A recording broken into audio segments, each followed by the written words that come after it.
Assalomu alaykum kanal a'zolari va mijozlari. Bugungi navbatdagi obzorimizda 3 tonadan 4,5 tona yukni ko'tara oladigan JAD X200 furgon, Barto va Tentovka modellaridan bo'ladi.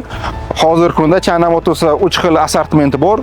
Hozir o'tganimdek furgondan, Barto'dan, Tentovkasidan bemalol kelib, ko'rib tanlab olib, hamda test qilib xarid qilsangiz ham bo'ladi. Mashinalar hozircha serob.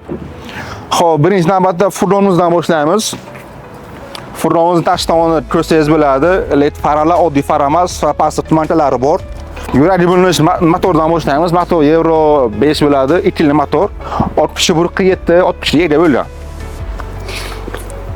Xo'p, balon razmerlari bo'lsa 17 balon razmeri bo'ladi. Yumshoq balon razmerlarimizdan va batareyali o'ynalarimiz, batareyali o'yinlar ikkita bo'ladi, ichkaridan va ichkaridan sentrni boshqasida bo'ladi. Va buni videoning oxirida ko'rsatib o'tamiz, salon tomoni kirgandan so'ng.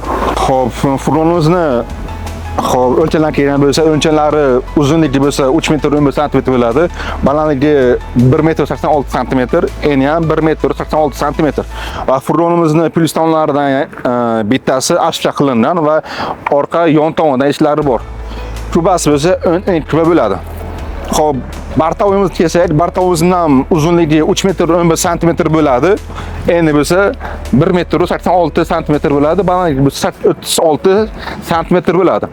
Tentovkamizni uzunligi ham 3 metr 11 sm, balandligi va eni ham 1 metr 86 sm bo'ladi. Xo'p, bularni motor kelgan bo'lsak, motori Euro 5 bo'ladi. 2 yillik motor, 60 kuchi bo'lsa 1.7 bo'ladi. Bak bo'lsa dizel emas, benzinli bo'ladi. Xo'p, bak hajmi bo'lsa 60 talik bak hajmi bo'ladi. Balon razmerlari bo'lsa 17 razmerli bo'ladi, yumshoq balonlardan biri. Xo'p, orqa razmer bo'lsa agar 14 razmerli nima bo'ladi? Balon bo'ladi. Va bularda zapaska bo'lsa bitta emas, ikkita bo'ladi. Bularning ham bitta plyus tomonlardan biri. Xo'p, Tentovkamizni ichkini ko'rsatsak agar, ko'rsatib yuboring. Bu har xil yuklar bo'lishi mumkin bunda. Kerakli yuklar bo'lsa-da, bunga qisib qo'ysa ham bo'ladi. Rolchalari bor. Xo'p, buni kuzovlari ham bir ko'rsatsak, bu kuzovlari ramlari ham mustahkam ancha. O'zimizning Uzavskrilda ishlab chiqariladi. Metallari Yevropadan olib kelingan. Xo'p, tashqi tomonni qo'ldan kelgancha avzo qilib o'tdik. Endi navbat ichki salonda. Xo'p, mashinamizning ichki saloniga kirib o'tdik. Xo'p, ko'rgan bo'lsangizlar, kabinasi kattaroq. Gavdali akalarimiz bo'lsa ham, shoferlarimiz bo'lsa ham bemalol siqilmasdan bemalol ketsalar bo'ladi. Xo'p, rullari elektronika, yumshoq rul, bir qo'l bilan bemalol boshqasa ham bo'ladi. Oyna ko'tarishlari hammasi sentrdan bor. Batareyani ko'rsatib o'tadigan oynalarimiz ham ichkaridan boshqaradi va ular ikki qismda ajratilgan. Bemalol ikkalasini addeldan boshqasida bo'ladi.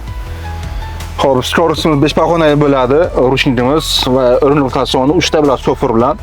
Bu stendni tushirib bemalol parklantirach o'rinda qo'llasa bo'ladi va bu dokument uchun ham joy bor. Xo'p, mashinamizning ichki sovuq tizimi ishlaydi, ya'ni konditsioner bilan ishlaydi.